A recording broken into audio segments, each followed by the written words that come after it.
Let's give you a snapshot now of how much the rapidly spreading coronavirus is disrupting almost every aspect of public life. Maryland, Ohio, Michigan, and now Oregon have ordered schools to close statewide. Kentucky's governor has recommended closures, stopping short of a mandate. The cities of San Francisco and Houston have also closed schools. West Point has told cadets not to return from spring break on Monday. There will be no school or mass for the Archdiocese of Washington, D.C. The Mormon Church has canceled its services worldwide. Wow. In the sports world, Major League Baseball has delayed opening day while suspending spring training. The National Hockey League has paused its season. The NCAA has canceled March Madness. NASCAR races will continue without spectators, while Formula One has canceled its season opener. Live Nation and AEG, the nation's largest concert promoters, have suspended all tours. Broadway, Carnegie Hall, and the Met Opera have gone dark as New York joins 5 other states in banning large gatherings. Disneyland, Disney World, Disney Cruises, and Universal Orlando theme parks have shut down. Late-night TV shows have suspended production. Jimmy Fallon, Stephen Colbert, and Seth Meyers. Hollywood has postponed the release dates of 2 potential blockbusters, the latest installment of Fast and Furious and Mulan. In the race for the White House, the president has halted his campaign rallies, while Sunday's debate between Joe Biden and Bernie Sanders has been moved from Arizona to CNN's Washington studio to cut down on travel, which brings us to the stock market and its worst one-day drop since Black Monday in 1987. Exactly 1 month after the Dow soared to an all-time market high. By one measure, the total stock market value gained under President Trump is now gone. The day started with the second circuit breaker triggered this week after the S&P plunged more than 7% just minutes after the opening bell, causing a 15-minute trading halt. The Fed tried to ease investors as the markets began to slide by pumping $1.5 trillion into short-term funding markets over the next 2 days. However, the day continued on a decline. The Dow plunging over 2,300 points, a drop of 10%, while the S&P and the Nasdaq both sank over 9%. Let's bring in some of the best voices on this topic. Former Treasury official and Morning Joe economic analyst Steve Rattner, and NBC News senior business correspondent and MSNBC anchor Stephanie Ruhle. So, Stephanie, you look, Stephanie, at what the Fed did yesterday. They pumped $1.5 trillion in. The market kept collapsing. It was last week, I guess, that the Fed cut rates a half point to also try to stop the slide. The slide continued. I mean, investors, are they not sending the message to the White House and the world that this is not a financial crisis?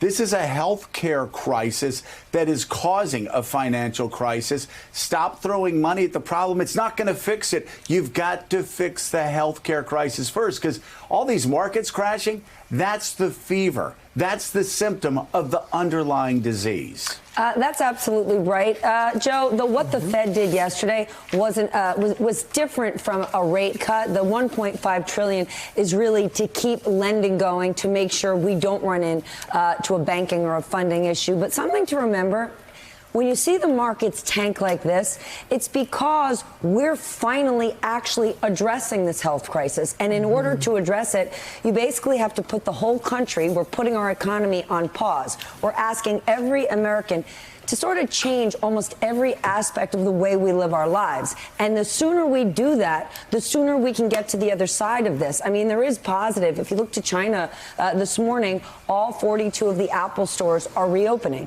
You're seeing in South Korea those numbers start to go down. So the positive is, now that we're actually assessing and addressing this risk, at least from corporate America, then the sooner we can do that and send everybody home sick until they get better, then we can come back, because fundamentally the economy is in much better shape than it was in '08. And you said it exactly right. This is a health crisis turned into a financial crisis. That's very different from where we were in '08. But, you know, Steve Rattner, the problem is right now we don't have testing. Americans can't get tested because we have a president and a CDC that has botched this from the very beginning. So until we get that testing, until we know how widespread this pandemic is in the United States of America, I mean, we can't start figuring out when companies are going to come back online. We can't start figuring out when people are going to start filling into stadiums again. We can't figure out when they're going to start spending their money again. Can we? No, of course we can. And I think, Joe, you talked about a health crisis and a financial crisis. There's one crisis in between, which is an economic crisis.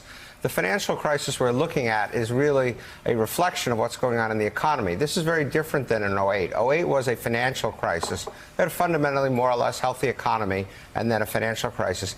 Here, the economic crisis is that people have basically starting to stop work. Essentially, the economic activity, as Mika just read off, is dropping at a dramatic pace.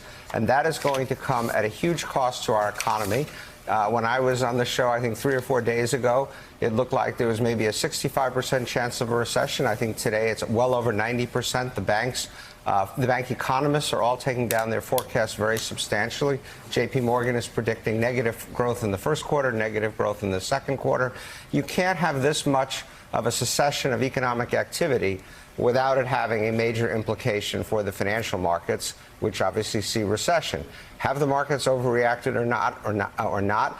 I think certainly a part of what's going on in the financial markets reflects a lack of leadership at the top, a lack of testing kits, a president who goes on television to try to reassure the nation, and the stock market immediately rolls over.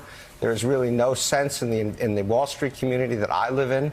There's no sense that there's any leadership here or any plan for how we're going to get out of this. And that's why you see the market in this panic stage. Will it stay that way? I don't know. It depends a lot on what happens in Washington. And the last thing I would say is that when you have a recession, which we will almost certainly have, you need to react to that, and you need to provide this is where Washington has a job, which is to provide support to the economy in this time. They're talking about a bill in Washington at the moment, which is a completely inadequate bill to address the broader economic questions. It may address sick leave or this or that. It's not going to stop the recession. We need a major piece of legislation out of Washington, and given the gridlock that's been down there for 4 years, there's absolutely no sign of that happening. Yeah, but you know, Willie, what concerns me is that everybody's talking about, and I watched CNBC yesterday, and there are a lot of people on there talking about, oh, we need the federal government to provide this stimulus plan. We need the federal government to provide this plan to workers, et cetera. I mean, yes, we need to figure out how to provide economic relief. But again, you're just putting a bandage on a much bigger problem that's going to continue to fester until you take care of the underlying problem. We need somebody telling us why we're not able to get test kits to Americans. We're not able to get accurate figures on how widespread this pandemic is. We're not able to predict where this pandemic is going to go in the coming months until we begin the testing consistently. And that's what is so frustrating to me right now is everybody's talking about putting together packages for economic relief. The problems are going to continue until we take care of the medical issues underneath, and that starts with testing. Joe actually sounds like the biggest investors in the market right now who are not talking about economic stimulus. The two things they are asking for are the number are tests, a vaccine, and simply how many people here have it. Right. Do you remember Dow futures plummeted right after the president spoke, because the first thing he was talking about was how much better we've done than Europe, how many less people we have than Europe. Remember, it was people overseas who are waking up to that going, sorry, you have no idea how many people who have it. You haven't even tested everyone. Yeah, the markets are like the rest of us, like people. They want to know what the hell is going on and where the end of this is. Let's also... Thanks for checking out MSNBC on YouTube, and make sure you subscribe to stay up to date on the day's biggest stories. And you can click on any of the videos around us to watch more from Morning Joe and MSNBC. Thanks so much for watching.